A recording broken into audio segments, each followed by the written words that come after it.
Hey, what's up everyone? Welcome to 90 Day Fiancé latest news. In the shiny but changeable world of reality TV, some stories burn bright and quick, making a lot of noise and leaving a lasting impression. Others burn quietly until they can't be ignored anymore. This was never how Rob Warne's story was supposed to finish. It started with charm. He had that effortless charm that reality TV loves, moody, intriguing, and mysterious. When he originally appeared on 90 Day Fiancé with British influencer Sophie Sierra, people had mixed feelings. Was he pleasant or trying to trick you? Are you protective or controlling? No one could make a decision, but everyone agreed on one thing: Rob was interesting. His apartment wasn't very big. He had a difficult way of living. What happened in the past? Not very clear. But that didn't stop Sophie from leaving everything behind to move to Los Angeles with him.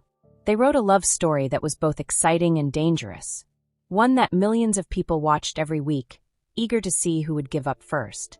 But behind the cameras, in the confessionals, and when the lights went off, Rob was already falling apart. He didn't cry on camera.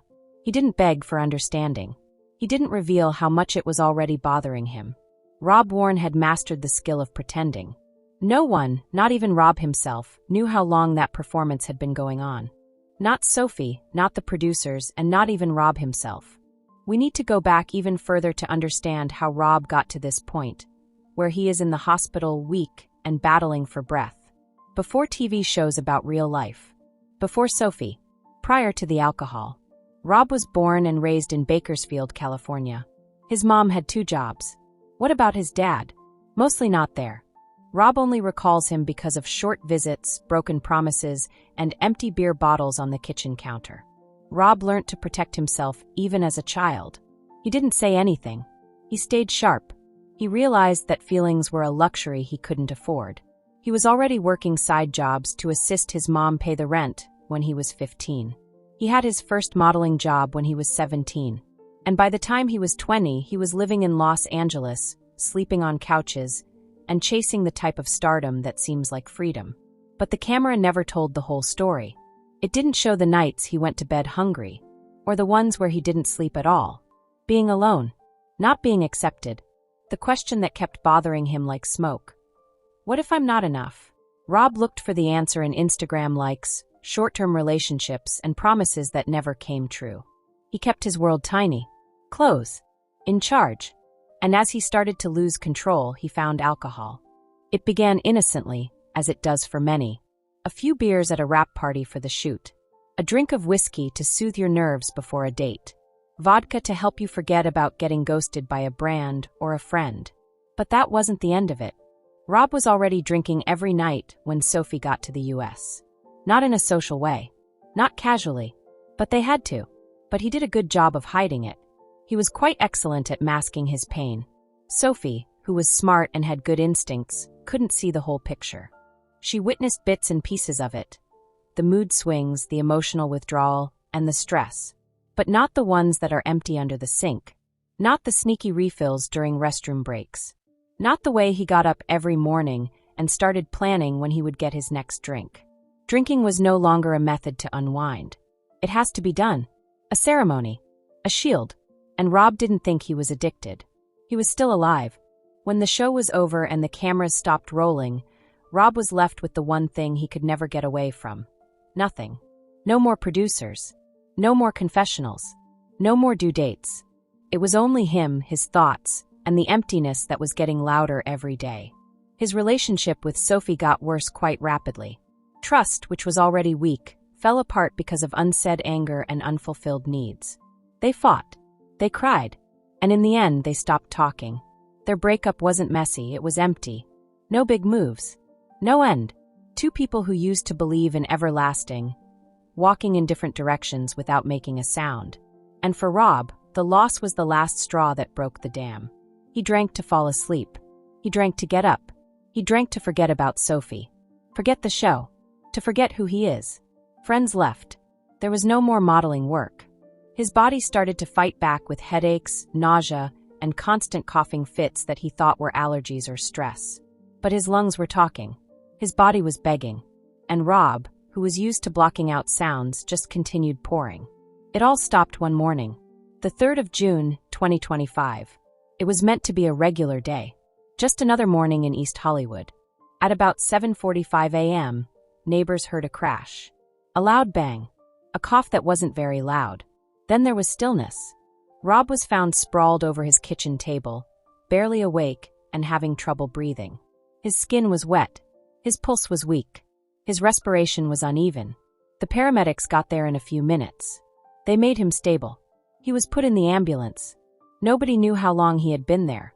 No one knew how near he was to death. Tests at the hospital showed what years of not taking care of himself had done. He had chronic respiratory inflammation, which meant that his lungs were tired, strained, and restricted. His liver was starting to exhibit signs of stress. He was quite dehydrated. His immune system was poor. But the doctors were shocked by the booze. They thought Rob had been drinking a lot every day for almost 4 years. He had a high tolerance. His awareness was minimal. He was living on fumes. The diagnosis: respiratory dysfunction attributable to drinking, close to collapse. But there was a good side. The doctor said, "It's reversible. You got it just in time, but you have to quit now." Rob didn't say much in the days that followed.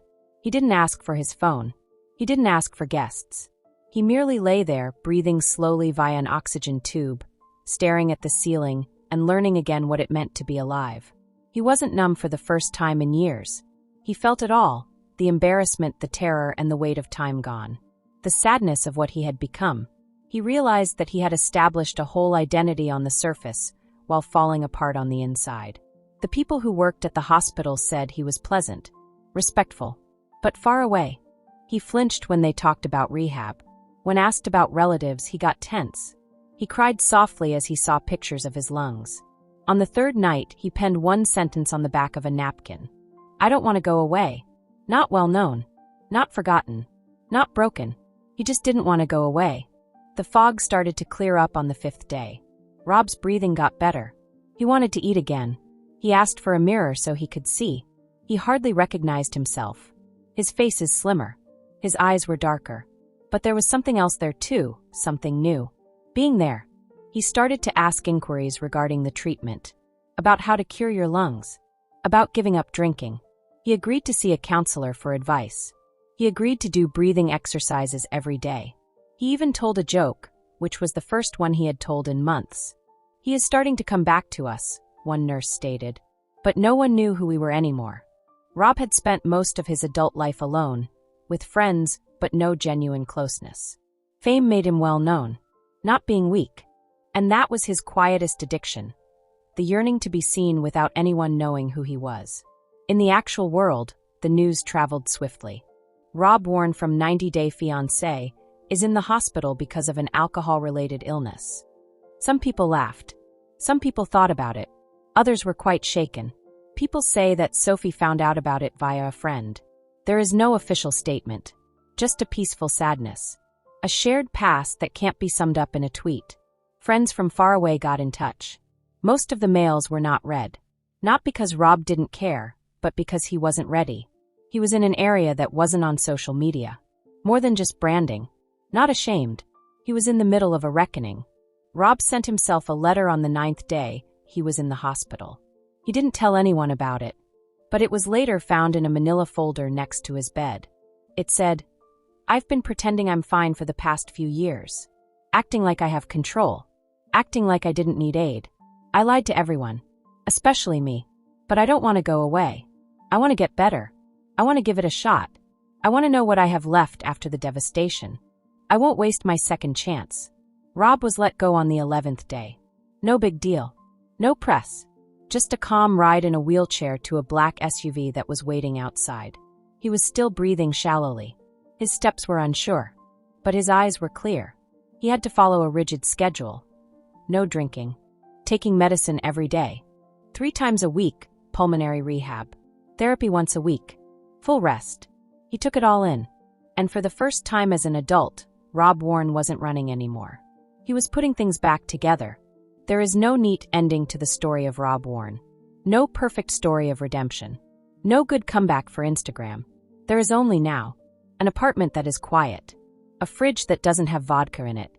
A calendar full with treatment appointments instead of filming dates. and a man who is still healing, still in pain, but here, still alive, breathing, choosing recovery above fantasy, choosing the truth over the picture, choosing life over doing well, because sometimes the bravest thing to do is not to speak up.